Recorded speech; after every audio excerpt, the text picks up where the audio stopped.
Hello বন্ধু, তো এখন আমরা কথা বলবো স্কাই ফোর্সের ট্রেলার যেটা অলরেডি বেরিয়ে গেছে। তো আমি এই মুভিটার সঙ্গে অন্য কোনো মুভি কম্পেয়ার করার অল থিং করার আগে আমি জাস্ট ফর দিস ট্রেলার আমি কেমন লাগলো ট্রেলারটাকে সেটা নিয়ে কথা বলি। তো 2 মিনিট 48 সেকেন্ডের ট্রেলারটা জেনারেলি কথা বলি, ট্রেলারটা ভালো লেগেছে।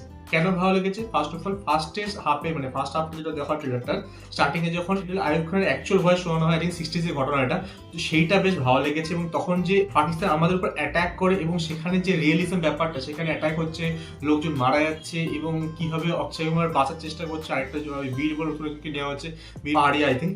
তো ও যে বাঁচছে, ওরা সেই সব জিনিসগুলো যেভাবে দেখানো হয়েছে, এয়ার স্ট্রাইকটা ওদের এয়ার স্ট্রাইক, পাকিস্তান যেটা এয়ার স্ট্রাইক করছে সেটা ভালো লেগেছে।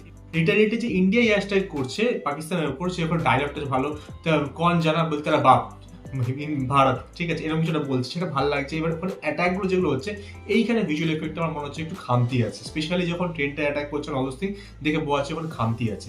এইবার সেকেন্ড হাফটায় আমি যেটা দেখতে পাই সেটা হচ্ছে বীর যে পাহাড়িয়া আছে সে হচ্ছে মিসিং হয়ে যায় পাকিস্তানে।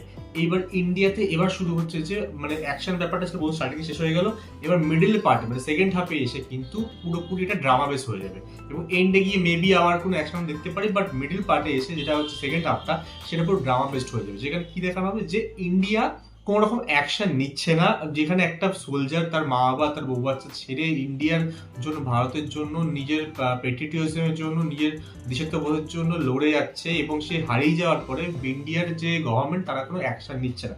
যেখানে অক্ষয় কুমার পুশ করে যাচ্ছে যে গিয়ে বলো ওদেরকে যে ওকে ফেরানোর জন্য সেভাবে কোনো চান্স নেওয়া ব্যবস্থা কর, পাকিস্তানের কথা বলো, সেখানে কিছু করছে না। ও গিয়ে কথা বলছে ওই বীরের বউয়ের সঙ্গে, সেটা হচ্ছে সারা আলি খান পে করছে, ঠিক আছে, ও কতটা প্রেশার নিচ্ছে সেই সব দেখানো হচ্ছে। এবং সেখানে অক্ষয় কুমারের অ্যাক্টিং বেশ ভালো, অক্ষয় কুমার ভালো অ্যাক্টিং করতে পারে, বাস সে লাইক ইয়ারে 5-6-7টা মুভি করে সেখানে নিজের লুকের উপর বা কোনো একটা পার্টিকুলার প্রজেক্টের উপর এক্সট্রা খাটে না, ঠিক আছে, অ্যাক্টিংও ভালো করে, বাট কোনো মুভির জন্য যে এক্সট্রা কোনো লুক নেওয়া, বডি শেপ চেঞ্জ করা, অল দ্য থিং সেগুলো কখনই করে না। যাই হোক, তো সেই জায়গা থেকে এইগুলো অ্যাক্টিং অনুযায়ী ও ভালো করে টেনে দিচ্ছে। এবং এরপরে কি হয় যে ওকে ফিরিয়ে আনতে পারে কি পারে না, এবং লাস্টে কোনো আরো কোনো ফাইটিং সিন দেখানো হয় কিনা, এই হচ্ছে মুভি। তো সেকেন্ড হাফে এটা বললাম পুরোপুরি ঢুকে যাচ্ছে হচ্ছে আমার ড্রামা বেসড, সেটা একটা ডিফারেন্ট অ্যাপ্রোচ নেওয়া হয়, সেটা বেশ ভালো লাগে। বিকজ এবার আমি ঢুকবো কম্পারিজনে, আমরা রিসেন্টলি 2024-এ আমরা দেখেছি ফাইটার, তার আগে আরেকটা কি একটা মুভি একটা ছিল যেটা একদমই চয়েস ওই সেম টাইপের, তাছাড়া কাঙ্গানা মতো একটা মুভি ছিল এই এয়ারফোর্স নিয়ে। তো সেম টাইপের মুভি না অনেকগুলো ঢুকে যাচ্ছে, আর সেম কাহিনী, যে কটা আমাদের পেট্রিয়টিজম নিয়ে মুভি দেখানো হয় সব কটাতে সেম টাইপের তোমার ওই পাকিস্তানের সঙ্গে লড়াই, পাকিস্তানের সঙ্গে লড়াই, পাকিস্তানের সঙ্গে লড়াই, একই জিনিস সেম মনোটোনাস হয়ে যাচ্ছে। আরেকটা বিষয় বুঝতে হবে এখানে কিন্তু যেটা আমার ভালো লাগে সেটা হচ্ছে লতা মঙ্গেশকরের গানটা, এ মেরে বেতন কি লোক, ওই গানটা যখনই শুনবে তোমার মনে লাগে, ঠিক আছে, সেই ঠিক বুকে এসে লাগে। তো সেইটা যেভাবে ইউজ করেছে সেকেন্ড হাফে সেটা আমার খুব ভালো লেগেছে, যেটা মিক্স আপটা ছিল সেটা একটা মাস্টার স্ট্রোক ছিল।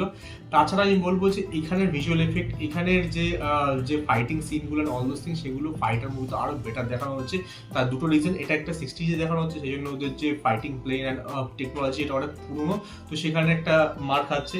আর সেকেন্ড হচ্ছে যখন আমার 2024-এ ফাইটার দেখছি সেটা হচ্ছে প্রেজেন্ট টাইম দেখানো হচ্ছে, সো সেখানে যে আমাদের টেকনোলজিটা অনেকটা উন্নত, সেটা একটা ডিফারেন্স হচ্ছে।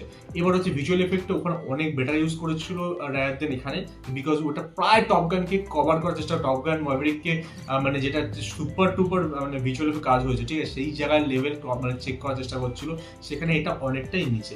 বাট এখানে ফাইটার এই ফাইটারের থেকে স্কাই ফোর্সের ডিফারেন্স এখানেই করছে যে ফাইটারটাতে পুরোপুরি মুভিটা ছিল হচ্ছে ওই অ্যাকশন প্যাক মুভি, ঠিক আছে, অ্যাকশনটার উপর বেশি হেভি জোর দেওয়া হয়েছে, দেন গ্ল্যামারাস ব্যাপার আর নাচ গান।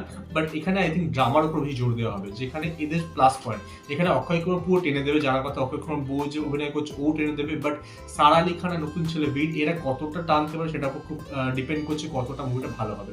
স্পেশালি বীর পাহাড়িয়া ছেলেটা আছে, ও যদি স্টার্টিং দিকে যদি অ্যাক্টিং ভালো করে, ওকে আমরা যদি ভালো লেগে যায়, দেন সেকেন্ড হাফে ওর জন্য যখন রুট করতে হবে আমাদের যে ওকে বাঁচানোর জন্য, সেইটা আমাদের ভালো লাগে। তো দেখতে হবে মুভিটা কতটা জম্প্যাক বানাতে পারে। আর আমার যেটা মনে হচ্ছে বক্স অফিস এটা সেরকম ভালো কাজ করবে না, এটা নিয়ার অ্যাবাউট যেটা ফাইটার করেছিল সেরকম কাছাকাছি যাবে, বা তার থেকে বেশি কিছু আই ডোন্ট থিঙ্ক করতে পারে, বিকজ এই টাইপের মুভির উপর না অতটা ইন্টারেস্ট নেই। সেটা আমরা দেখে ফাইটার মুভি দেখে বুঝে গেছি ফাইটারের মতন এতটা মাসি ক্লাসি এবং এতটা বাজেট খরচা করার পর, এত ভালো স্টার নেওয়ার পর, এত ভালো গান থাকা সত্ত্বেও যদি বক্স অফিস হিট না হতে পারে, তাহলে বুঝতে হবে যে এখানে অতটা কিন্তু ইন্ডিয়ান অডিয়েন্সের ইন্টারেস্ট নেই। তো যাই হোক, লেটস সি কেমন বক্স অফিস ইনকাম করে এবং এটা কেমন হয়। তোমাদের এই বিষয়ে কি মতামত আমাকে কমেন্টে জানাতে পারো, আর আমার সঙ্গে দেখা হবে নেক্সট ভিডিওতে। গুড।